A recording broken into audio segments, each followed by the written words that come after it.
Bloomberg Audio Studios. Podcasts, radio, news.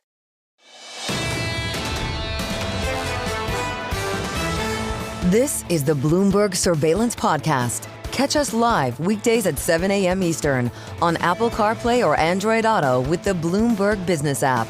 Listen on demand wherever you get your podcasts or watch us live on YouTube. Tina Fordham now get ahead with of us, yourself. and David Gura with us as well. Tina, I want to focus on Ukraine, and I want to go back to 1982, the Falklands War, where I learned how to spell Exocet. I remember the technological shock that a missile could take out not one, but two, but three British ships. That was stunning.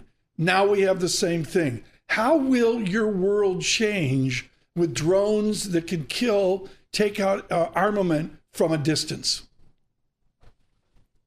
Ukraine launched an incredibly bold and audacious attack, 18 months in the making. You've talked about the idea that this could signal a change in trend, and others have written about, China being able to do the same thing. But when we look at the markets, guys, right, we don't see a very big reaction at all. I think just because of the amount of news flow. So it's an example of something that is potentially, a pivotal moment in geopolitics. Certainly one that means that in the short term, there isn't going to be sanctions relief likely anytime soon, or a ceasefire. But there's so much going on for investors to digest that it's not moving the needle. As we sift through that news flow, let me ask you about something that's complementary. We had this presidential election in Poland over the weekend, and the nationalist candidate won that election, which is just going to, I think, provide further headaches for Donald Tusk, the prime minister of that country. But we have there a president-elect who is, I guess you could say, anti-Europe, or not pro-Europe, we could say that. And what does that mean just for that country's attitude toward continued involvement in the war in Ukraine and Europe's involvement more broadly, the outcome of that election in Poland? But the Polish presidential election isn't the kind of thing that, we would normally be talking about in a program like this. But because we're looking at Europe that feels increasingly isolated following the US security and economic reset, who is in charge in Poland has a great deal to do with what kinds of decisions the European Union can take when it comes to security and when it comes, again, back to Ukraine. So even though markets would like to put the Ukraine conflict behind them, in this new global context, which we've talked about in our new research on the geopolitics supercycle, a small kind of domestic vote like a Polish presidential election can actually have a big ripple effect in a changed security and economic environment. Tina, you mentioned that super cycle. So that's a circumstance in which geopolitical risks are accelerating quickly. Talk about that in the context of negotiation and dialogue and diplomacy. On any given day, I get a statement from the State Department or from a European government indicating that talks are continuing when it comes to Ukraine, or when it comes to trade negotiations or the tariffs and the trade war. Your sense of sort of the role that diplomacy is playing in that super cycle? Well, the geopolitics supercycle is my term, and it's the name of a new report that we've published. I've borrowed from astronomy, the idea of an acceleration. And what we established in the first place, before we get to the present day, is that this isn't, in fact, new. We've seen a tripling of geopolitical risk events materializing over the past 15 years. We established the evidence base for that. And in our framework, we look at the drivers of geopolitical risk against the guardrails. And whether we're talking about diplomacy, international institutions, or even global central banks, these are the guardrails. And unless these institutions function effectively, we're going to see more risk events. And I think that this heuristic is a useful way to look at this kind of blizzard of events. Right. This is so important, folks. And of course, the title of Tina Fordham's Fordham Global Foresight, their note is Never Going Back to Normal. If we're not going back to normal, Tina Fordham, how do we defend ourselves against not populism, because there's benefits there, but harmful populism? How do we defend ourselves from the harmful populism of other eras that ended ugly? That's where rule of law and institutions come in, and these are the kinds of forces that are increasingly under attack and mistrusted. The problem is we don't really have alternatives to them, and any kind of revolutionary movement wants to burn down what came before it. The idea being, of course, that you can build something newer and better in its place. And this is where, when people ask me this question at investor events or in board meetings, I talk about how, unless we believe in predestination, there is a contributions that we make as individuals, as citizens, as investors and business leaders, and even as parents, into maintaining the guardrails that prevent risks from turning into crises.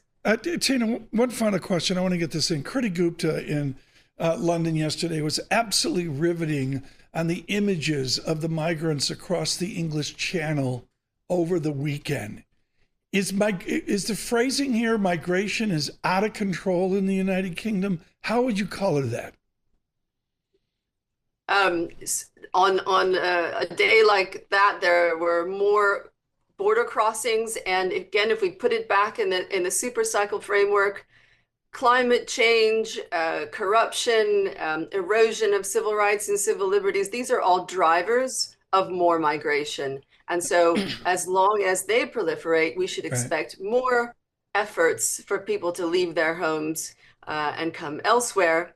And without institutions, we're going to see that feed into the political process, into regulation, legislation, and the kind of low trust that we see in so many developed countries around the world right now. Tina, thank you for the time. Tina Fordham, she's with Fordham Global Foresight. Look for her report from Fordham Global Foresight.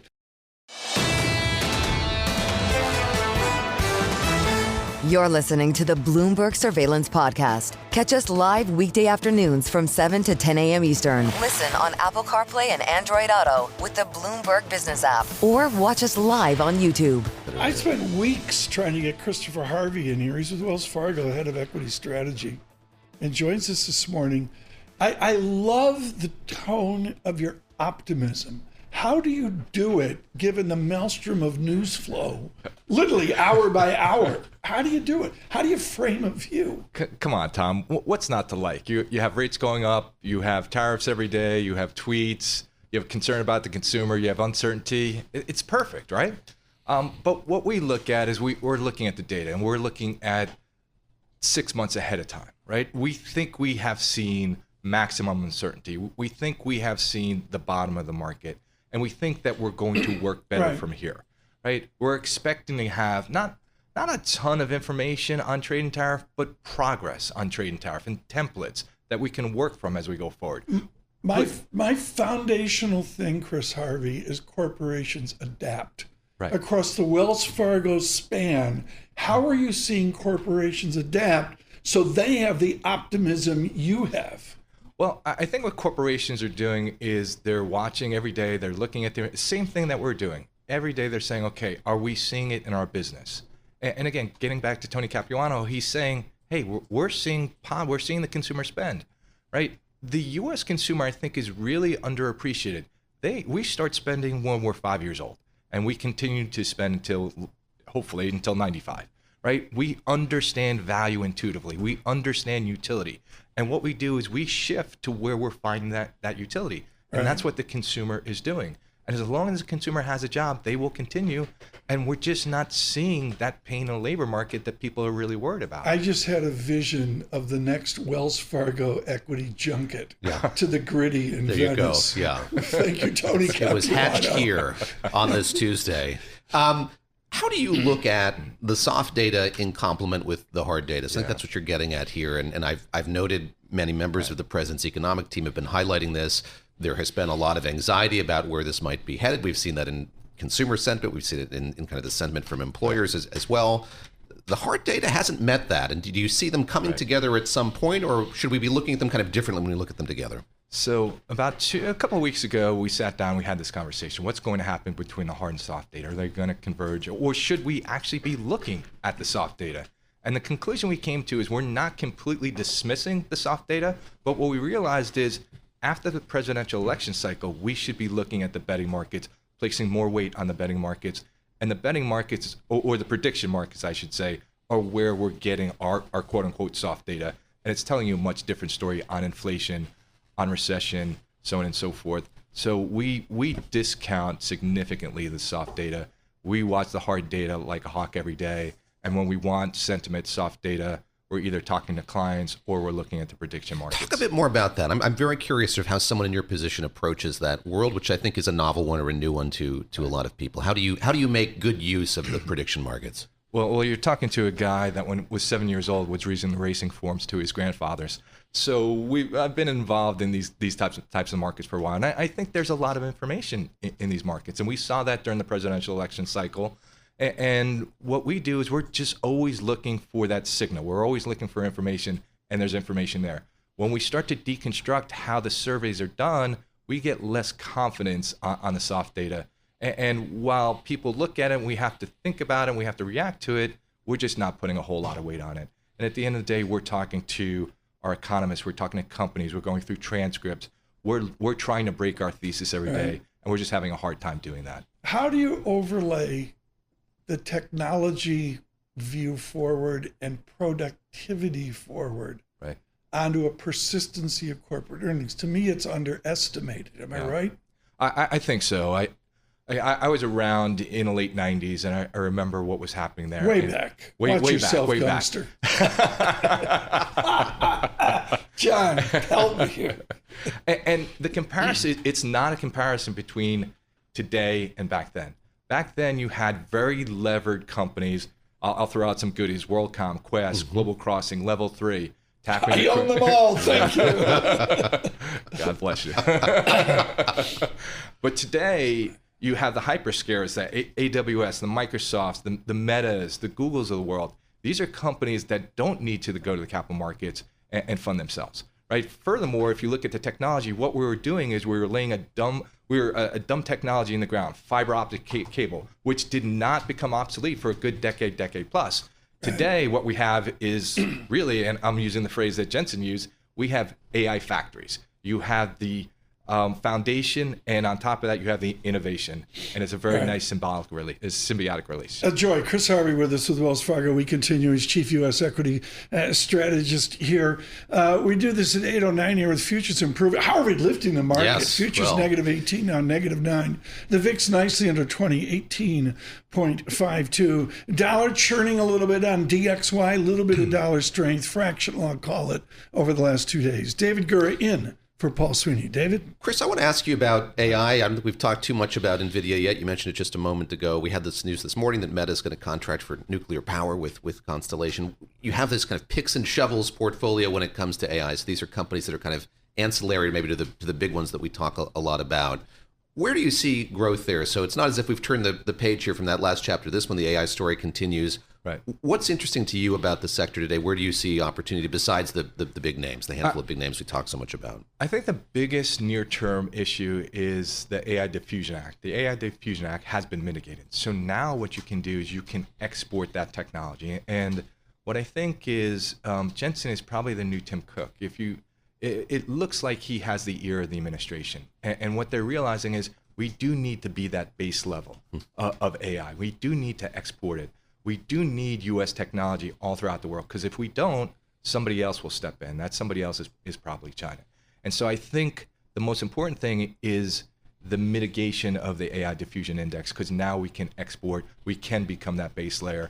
But this is a very different technology than what we saw in the late 90s. And we're still, I would say, in the mid innings for this. There's a lot more to do. The computational power that you need. The actual power that you need is hard to comprehend. In the grind of this, which ratio on the income statement is most efficacious right now? I mean, I think back to Tom Gelvin at DLJ was price to sales. But coming down the income statement, which describes your optimism best?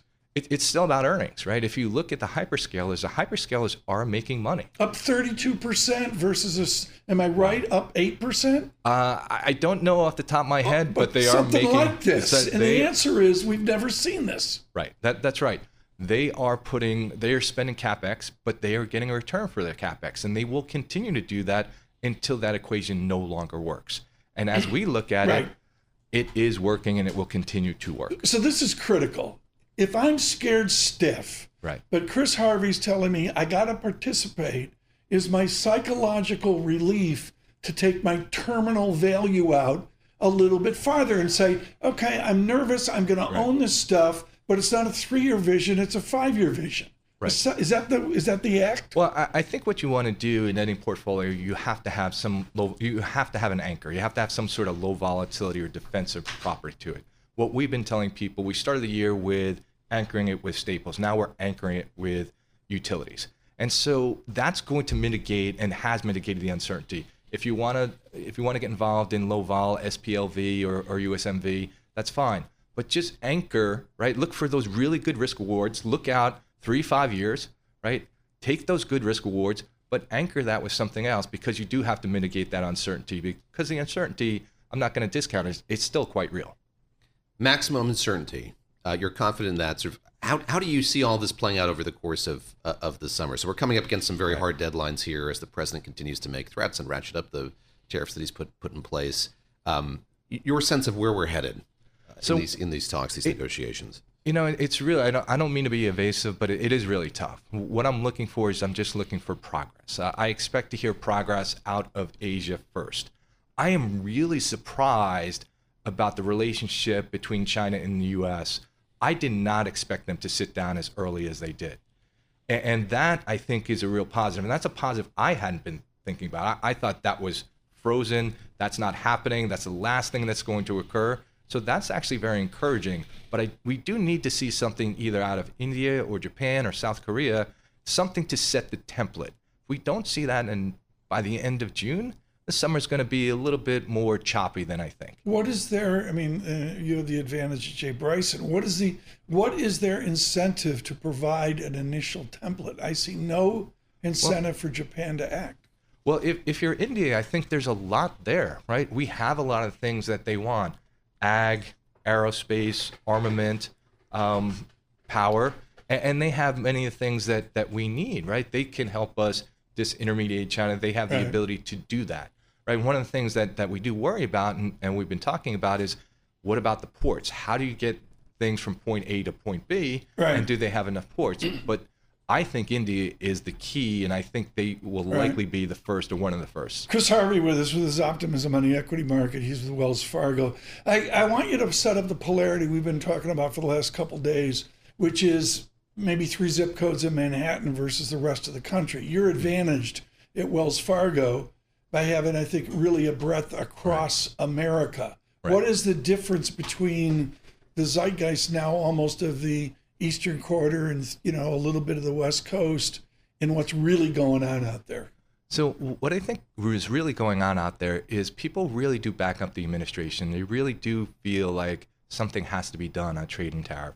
And they think that we're making the right steps in that direction. When for somebody like me and somebody like you, we're looking at every single tweet. We're looking at every single thing.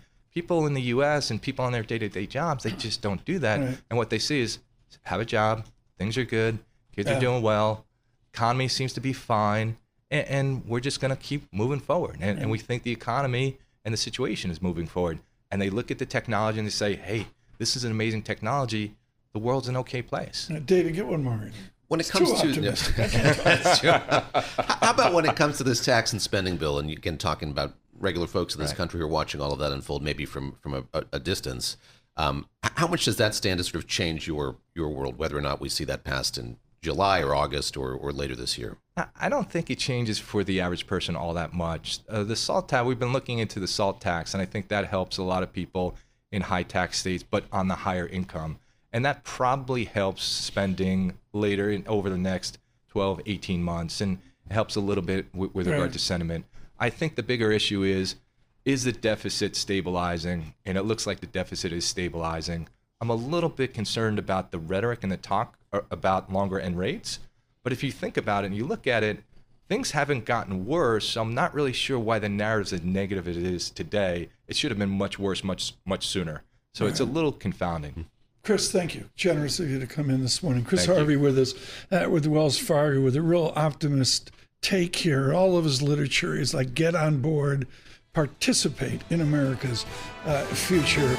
This is the Bloomberg Surveillance Podcast. Listen live each weekday starting at 7 a.m. Eastern on Apple CarPlay and Android Auto with the Bloomberg Business app. You can also listen live on Amazon Alexa from our flagship New York station. Just say, Alexa, play Bloomberg 1130. We're going to dive into the American labor economy right now. There's no one better qualified than Thomas Porcelli. He's chief U.S. economist at PGIM, definitive on America's wage growth or lack thereof, definitive on the barbell economy. And Tom, I'm going to go to Torsten Slok out with a morning paragraph this morning saying, look, we're at 130,000 non-farm payrolls on Friday. He doesn't buy it, question mark, 64,000 NFP coming with continuing claims doing that little second derivative lift. Is a weaker job economy finally here? Yeah, so first of all, good to be with you all. Look, I think that, this is not, for us, this is not new information, right? I mean, that labor backdrop has been sort of showing these cracks for quite some time now. Whether you're looking at hiring rates or quit rates or labor differentials. And now, recently, this little curl up in continuing claims, I think all the evidence is pretty clear that labor is slowing down. So from our perspective, it's just a question of when now. Do you really start to see it show up in the payroll report? But I would hasten to add, everyone's waiting for it to show up in the payroll report. But once it shows up there, it tends to be too late. I mean, it's like that's the last thing that breaks. But you have all this other evidence that's already pointing in that direction. When it goes, it goes. I would suggest, folks, my reading back to World War II. Thank you, Olivier Blanchard, for being with us yesterday in memory of Professor Fisher. Tom Porcelli, when I look at unemployment rate, it goes 4.2%. When it goes, do you frame out a quiescent 5%, or could it be worse? Yeah, I think by the end of the year, you could easily, you'll be up close to 5%. We don't think you necessarily break through that. I do think that there's an interesting sort of dynamic to consider in the context of, immigration flows have obviously slowed down pretty notably. And as long as, the economy is not going to break in a meaningful way, I don't think the unemployment rate really has to sort of do a lot of heavy lifting. So we do expect the unemployment rate will rise. And in fact, that's sort of one of the key criteria for us as relates to our view on the Fed, which is to say they will be cutting before the end of the year. But I don't know that it has to get ugly, but it's going to happen. Let me ask you a bit about inflation and sort of where you see that story going here. And we were talking earlier about the soft data and the hard data and the anxiety that we see among consumers and businesses. When do you think that will start to manifest itself more in the harder data as we see, again, I call them negotiations, I guess, back and forth over these trade deals and the prospect that they could be inflationary, could lead to higher inflation? Yeah, look, I think what's interesting is if you look at some of these company transcripts, right, like during the quarterly earnings calls, I mean, some companies took price in April. Yeah. I mean, you didn't even have tariffs that really went through at that point. And this was early in April. And that's defensive or opportunistic? I think it's probably a little bit of both. Yeah. And so, and think back on yesterday's ISM. I mean, there were some really interesting forget about the indexes within ISM. I mean, they're fine, but I think the sort of the responding comments I think are always much more interesting. And responding comments were pretty clear. Like they're pushing price through. There's no question that that is going to happen. So here's the thing, though. While we expect inflation will rise, again, that's a part of our call, has been a part of our call. This is not the COVID lift in inflation. And I think that's especially true when you consider incomes. I mean, real incomes, right? Like real incomes ex transfers is running at a slower pace than is consumption, real consumption. That's not a sustainable setup. And so I think that means that it probably breaks the spirit of the consumer to some extent. An extended discussion with Tom Porcelli at PGIM. Tom, we had this warning that John Tucker mentioning just a moment ago from the OECD this morning about slowing growth globally. U.S. a part of that, seeing slowing growth here as well. What is your sense of where that's headed? Does it marry with or dovetail with what the OECD said this morning? Yeah, I mean, look, I think those forecasts are just sort of catching up with some of the reality that I think that's already been in place. The sort of the slower trajectory of economic activity in the United States and elsewhere, I think has been pretty known at this point. It's funny. We were having this conversation internally. I think you could break the backdrop up into structural and cyclical, right? Cyclically speaking, we see slowing economic activity, like, we're calling it the muddle through, with a sort of, a skew toward the left tail. I think over the more medium term, right, medium to long term, it's easy to see a sort of a fatter right tail. That will take time, though. In fact, I've been saying I think you got to go through the left tail before you get to the right tail. But yeah, I think that to me it's already baked in the cake. That folds in. I wanted to ask you came from a wonderful house, RBC, like Halima Croft on hydrocarbons. You parachute in, you get off the boat, the Hinckley, and you parachute into PGIM. And these guys are world-class bond geeks. Yes. What do they teach you? What does the Greg Peters and Tippin and the rest, how do they inform your economics now that you're surrounded by this brain power? I love this question. So I always said, being when I was on the sell side, you would go into, a meeting and you would just drop these ideas and then you get the hell out of there. And you never knew really what happened with those ideas because you'd be running off to the next meeting. But now my next meeting is the sort of another internal meeting. So it's been great to sort of see my ideas sort of come to life as it relates to working with guys like Greg and Robert Tipp, and then of course Dileep Singh. It's been a wonderful experience. How do you fold in then real yield dynamics? Ken Rogoff was on recently with my book of the summer, Our Dollar, Your Problem. And the bottom line is the inflation-adjusted yield's the heart of the debate. Yes. How do you lecture Greg Peters on the vector of the real yield? He does not want me to lecture him, and I don't think I want to lecture him either. So, who I adore him, actually. He's great. Look, I think one thing that we're really trying to do, and I think that this is something that is sort of the holy grail, in my humble opinion. I think the marrying up, look, PGIM is first and foremost a bottom-up shop. And that has always been true. And so I think one thing that, we're really trying to think about a lot is how do we marry that, right? How do we marry the bottom and the bottom up and the top down? I think we've been doing a pretty good job of making some progress on that. And it's something that I'll look forward to continuing with Greg and the rest of the team. It's actually been a really useful project. I was reading in this morning, and our friend Claudia Sahm has a new piece out talking about sort of what the Fed is thinking through at this moment in time. And she said kind of the fundamental question here is, will tariff-induced inflation be short-lived as the level of prices adjust to higher tariffs, or will it persist as a series of feedback loops lead to further price increases? Where do you fall on that question? We were talking about the way that companies have been addressing this defensively or opportunistically, as I interjected. How worried are you about that feedback loop turning into something kind of crippling? It is very hard to see this inflation dynamic persist, and it's very hard to see. I think again, we all sort of have sort of short memories for this stuff, and I think people are looking back over this COVID window. And they're saying, hey, well, this is what happened then. Yeah, but there's so many differences, right? I mean, people were sitting on a mountain of cash. We shut down an otherwise pretty healthy economy, turned it back on like a light switch, creating a pent-up demand scenario. People were able to dip into this mountain of cash. We had massive supply shortages. So I think it was really easy to sort of build a case, or at least it was for us when I was at RBC, to build a case that you were going to see much more persistent inflation than was appreciated. This setup today is wildly different. I think what winds up happening is these price increases that we are undoubtedly going to see will basically break the consumer. And I think ultimately that could give way to a recession, which is why we have that left tail is a little bit on the fat side for us. Is there evidence that they will lower prices if and when the tariffs are over? So, I don't see that in my literature. I don't think that they're talking about that right now. I mean, in fact, if anything, companies want to take price as much as they can. It's been pretty clear on that. So I think that what that means to me is that the lift in inflation could actually be firmer than a lot of people think. I think people are sort of flirting with the idea of, hey, maybe you get to 3% and maybe it peters out there. My risk on that is that it can run. But I think ultimately, if you have a slowing labor backdrop, which is what we expect, then that'll give way. Here's the way the act works, folks. I'm overwhelmed. My email inbox is insane. And young Turks show up and they have research reports. And the rule is if it's 7 pages, I read the first 2 pages. And if it's 30 pages, I read the first 4 pages and that. Ages ago, this clown showed up from RBC Capital Markets. I'm like, who is this guy? And he's talking wage dynamics. Here beginneth the discussion on the wages. What's our real wage look like? You own the high ground on this. Yeah, well, thank you for those nice words. Look, I think the way that I like to look at the backdrop right now is I'm looking at real incomes.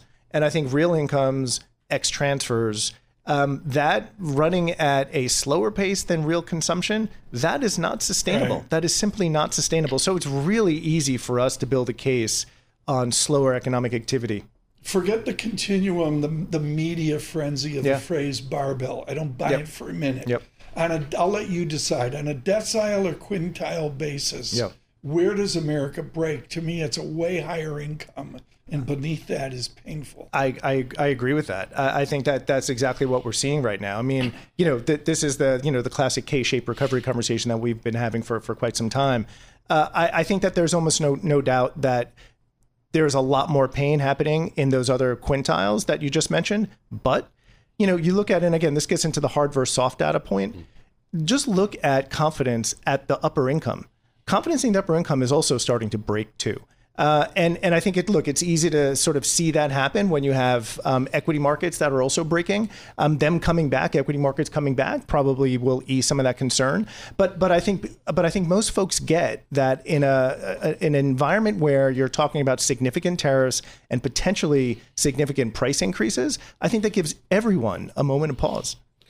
Where do you see things going from here when it comes to the labor market? So there's a lot of happy talk from the administration about how this is going to usher in a lot of new jobs and manufacturing in particular.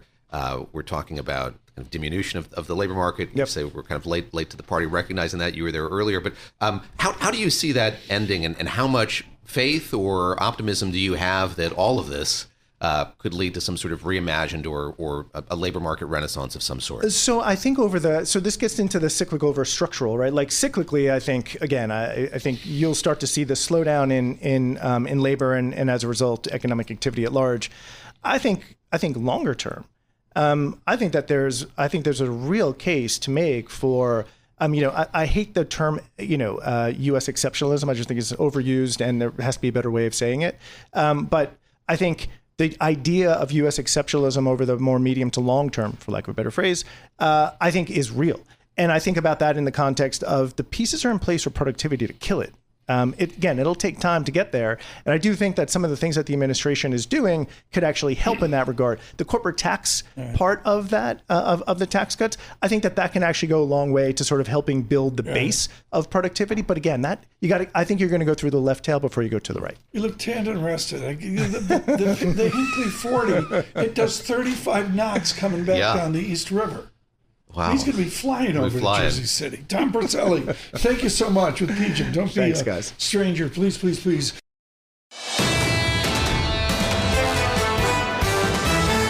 This is the Bloomberg Surveillance Podcast. Listen live each weekday starting at 7 a.m. Eastern on Apple CarPlay and Android Auto with the Bloomberg Business app. You can also watch us live every weekday on YouTube and always on the Bloomberg Terminal. The new heart and soul of the New Yorker is Evan Osnos, out with a new book on Greenwich, Connecticut, and it reads like McPhee. You read it, you keep reading it, David, because it's crafted. Evan Osnos, great to have you with us. Staff writer at The New Yorker, as Tom alluded to there. The new book is called The Haves and Have-Yachts, Dispatches on the Ultra-Rich. Congrats on the book. Congrats also on the title, which is excellent. Let's start with the warning that we heard from former President Biden as he prepared to leave office. He said, today an oligarchy is taking shape in America of extreme wealth, power, and influence that really threatens our entire democracy, our basic rights, and freedom. He sounded the alarm as he was making his way to the exit. What has changed when it comes to wealth inequality in this country over the last 5-6 months? Yeah, thanks, guys. By the way, Tom, you made my day. We live in a world John McPhee made. I'll say that the what President Biden was getting at is something really important. To a lot of folks, frankly, it sounded almost belated. Look, the good news is this country has never been wealthier. In so many respects, we are building companies. We're on the cusp of a new era of technology in all the ways you talk about on the show every day, whether it's AI and robotics. And yet at the same time, as you know, there are about half of American adults who will tell you that they don't have $1,000 to spend on an emergency expense.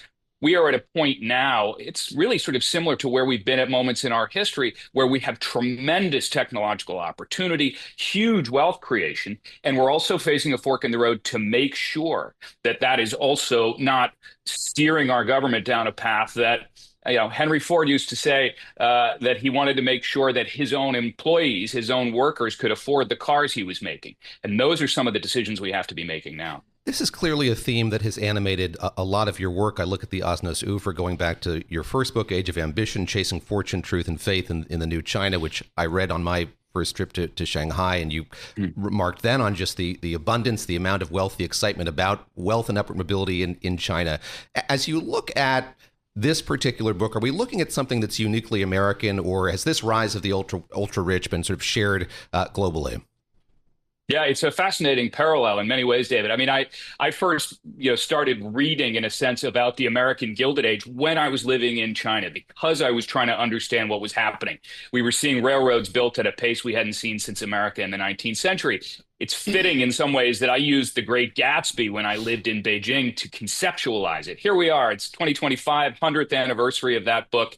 There are a lot of lessons in there about how do you take that sense of cultural energy that we might have had at certain moments in the roaring 20s, but also the awareness that without making really smart choices, we're not going to make sure that this money gets into the hands of people who can rise with the tide. Evan, you grew up in the crucible of this, Greenwich, Connecticut, where I'm sure 3 kids down the street did have Hinckley picnic boats. You didn't. Your father was acclaimed within journalism.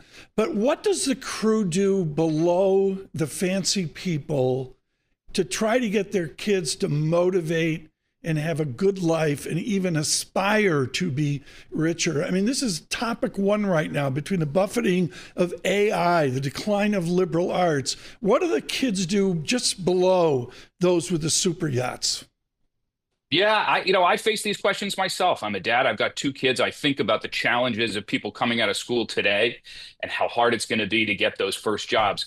But here's the thing. We have some pretty great models to inspire us in terms of how to think about being energetic, being creative. I think about Warren Buffett. He's on our minds a lot, all of us these days. He talks about how much he left, how much he will leave to his kids. He likes to say, as you know, Tom, he says, I want to leave them enough that they can do anything, but not so much that they can do nothing.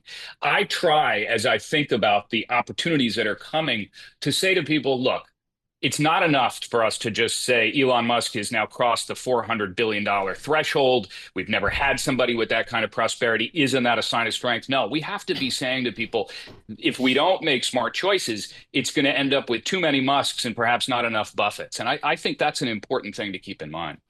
Spare a tear for the billionaire class, but I am interested in this element of loneliness that comes through in your book. So yes, you have billionaires buying these super yachts. They can be in isolation on the open seas. You have another chapter or another piece that you've written about Silicon Valley billionaires who are looking to promote New Zealand as a place where they can go weather the storm if that's a nuclear disaster or something that's a natural disaster. What explains it? And just, I think the contrast is so stark to what you were talking about a moment ago, which is during the Gilded Age, you had billionaires, you had multimillionaires, I should say, maybe not billionaires, who were interested in philanthropy and in helping the wider population, building libraries in towns across America. It seems like there is a stark contrast that exists now between the aspirations of a lot of these ultra wealthy than what we saw before. Yeah, David, for the reporting for this book, I went to New Zealand, I went to Monaco. Hardship pay was not forthcoming, despite my insistence. And it was a fascinating way of getting into the minds of people who have succeeded. And I think what you find in a lot of cases, and this is the surprise, is a sense of fear, frankly, a sense of vertigo. A lot of people will say, look, you've made all the money in the world. What are you afraid of? Why do you need to stand on the stage with a president who you may not even necessarily ideologically agree with? And I think what that tells us is that the higher you get, you actually can end up feeling quite vulnerable, quite exposed. I mean, a Silicon Valley CEO said to me, I keep a helicopter gassed up all the time, and I have a bunker with an air filtration system. And I think that is, another former hedge fund manager said to me, look, there are 25 hedge fund managers in this country who make more money combined than all of the kindergarten teachers. And he said, and it doesn't feel good to be one of those 25. That's the vertigo. Evan, we got to leave it there, but don't be a stranger. Evan Osnos, congratulations from the New Yorker, the Haves and the Have-Yachts. Piece it together from our wonderful New York essays. Can't say enough about this as a general read on these odd times. This is the Bloomberg Surveillance Podcast, available on Apple, Spotify, and anywhere else you get your podcasts. Listen live each weekday, 7 to 10 a.m. Eastern on Bloomberg.com, the iHeartRadio app, TuneIn, and the Bloomberg Business app. You can also watch us live every weekday on YouTube and always on the Bloomberg Terminal.